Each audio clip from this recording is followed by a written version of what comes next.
ఎంతో అభివృద్ధి చేశారు. రాక్షస పాలన పోయింది, రామరాజ్యం వచ్చింది.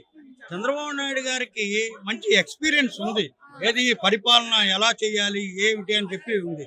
ఒకరిని వ్యక్తిని దూషించడం, జగన్మోహన్ రెడ్డి గారు చేసిన తప్పు ఏంటంటే చంద్రబాబు నాయుడు గారిని టచ్ చేసి ఆయన్ని జైలు పంపించడం. దీనికి వెనకాల కొంత దుష్ట చతుష్టయాలు అందరూ కలిపి ఎలాగో చేశారు. ఆయనకి సరైనటువంటి నిర్ణయం తీసుకోలేకపోయారు. అది చంద్రబాబు నాయుడు గారికి ప్లస్ పాయింట్ అయింది. దేశాలు కూడా ఎంతో మంది సింపతి పెట్టారు. ఏది అయ్యో ఇలా ఇంత పెద్ద మనిషిని ఇలా పెట్టడం ఏమిటి అని చెప్పి. ఆ తర్వాత ఏంటంటే పరిపాలనా దక్షత. అసలు ఇలా మాట్లాడే స్వాతంత్రం ఎక్కడుందండి?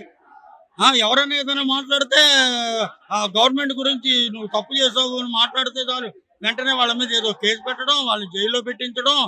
పాపం ఎంతమంది బలైపోయారంటే ఈ యొక్క రాక్షస పాలనలో, ఈ జగన్మోహన్ రెడ్డి గారి పాలనలో కొంతమంది దుష్ట శక్తులు అందరూ వచ్చి ఎంతో మంది వాళ్ళ అపోజిషన్ గా ఉంటే చాలు వాళ్ళని తీసుకెళ్లి జైల్లో పెట్టడం, వాళ్ళందరినీ కేసులు పెట్టడం, ఎన్నో చేయడం. అలాంటి రాక్షస పాలన చేయడం మూలాని ఎంతో మంది విసిగిపోయారు. విదేశాల నుంచి వచ్చి కూడా చంద్రబాబు నాయుడు గారికి ఇక్కడ ఎలాగైనా సరే రాక్షస పాలన పోవాలని చెప్పి తెలుగుదేశం పార్టీకి ఓట్లేసి గెలిపించారు. కానీ ఎంతో మంది ఈ పార్టీ గురించి కష్టపడ్డారు. అమరావతి రైతులను మనం చూస్తున్నాం. వాళ్ళు ఎట్టి పరిస్థితుల్లో ఎన్ని బాధలు పెట్టినా ఏం చేసినా వాళ్ళు ఏమి వెనక్కి పోలే. వాళ్ళు ఈ రోజు వరకు కూడా అలాగే స్వతంత్రంగా చంద్రబాబు నాయుడు గారి యొక్క నాయకత్వం బాగుండాలి అని చెప్పి ఆయన ఇచ్చినటువంటి భూములన్నీ లాక్కుని ఇది చేసి రౌడీజం. ఎన్టీఆర్ కానీ 5 రూపాయలు పోయిన పెడితే అజిత్ చేశారు, ఇది చేస్తారు, ఎన్నో తప్పు పనులు చేశారు.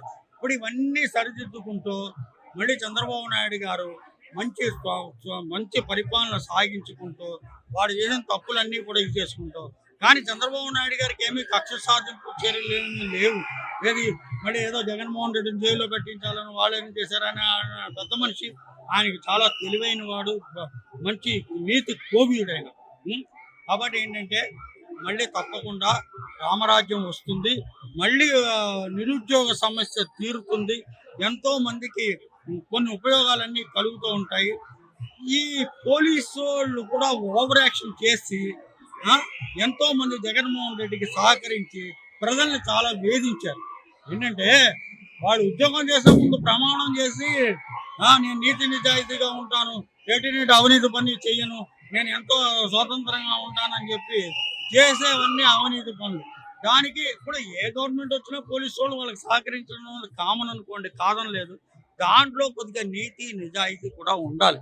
ఎవడో ఏదో చెప్పారు కదా అని చేసేసి ఒక అమాయకుడిని వేధించి ఆ అమాయకుడిని వేధించడం వల్లని వెనకాల ఫ్యామిలీస్ ఎంతమంది ఇబ్బంది పడతారు, భార్య పిల్లలు వీళ్ళందరూ ఎంత ఇబ్బంది పడతారు. ఆ కోడికత్తి కేసు ఏంటి, గులకరాయి కేసు ఏంటి, ఎంతో మంది అమాయకుల్ని బాధించారు. కానీ